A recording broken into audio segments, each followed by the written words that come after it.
I'm not a scientist. I started out as an audiophile. You know, it's one of those people that thinks that, you know, wires sound different and all the weirdness that comes along with audiophilia. So I can only speak from my own experience, and I think that digital sounds great in a controlled environment. I've heard some pretty amazing digital projects, but they typically have emanated from facilities that have a very tight infrastructure. It's very controlled, all the jitter, all the clocking, all the stuff is right, all the sample rates are great. They do it all the time. There's a lot of care around that loop of conversion and on both ends. So those things aren't great. The average ones can be littered with artifacts and not very involving. So from my side of things, I just find that in general, it's the only way that I could describe it is that it's just less involving. There's just something less compelling about it. When I learned how to mix, there are three places. There's a definitive middle, a left, and a right. And for the average digital material that I listen to, the middle is really odd. It's not anything that is familiar to me. I hear it and I understand it, but it doesn't feel as solid or significant as analog does to me. And also, it's not as wide. So, if you broadly assume that what digital doesn't do well with is low-level signals, in terms of ambience and all the things that make a reverb kind of incoherent and out of phase, that's all low-level detail.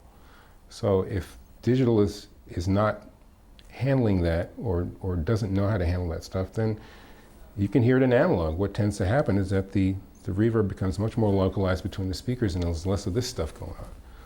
So, on a personal level, I listen to digital, it's just there's something about it just is not quite as involving.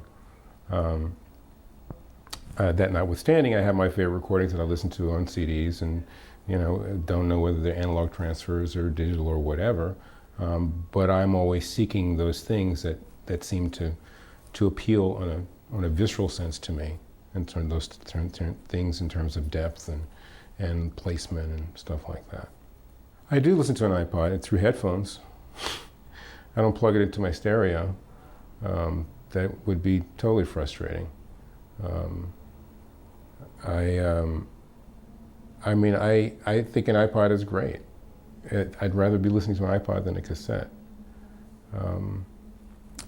I think that just like as an engineer and a mixer, you're trying to make your product sound good on a range of speakers. I think the challenge with the format is to understand the format and try to get it to sound good in that format.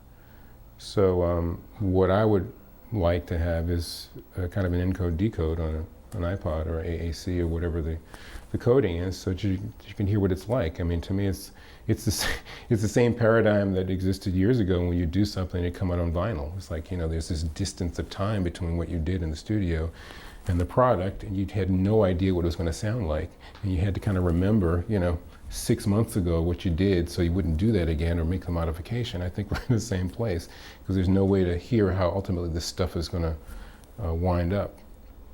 I think it's personal. I used to say to my students, people don't care what it sounds like.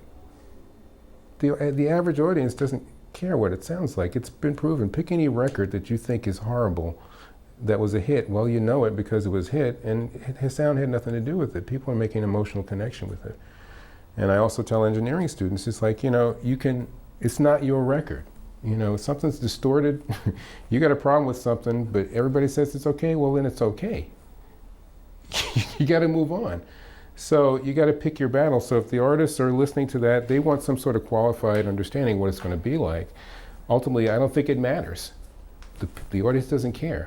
But in terms of the artist, the engineer, and the producer having that, area of confidence about the work they produce, sure, I think that it's perfectly valid. You want to know.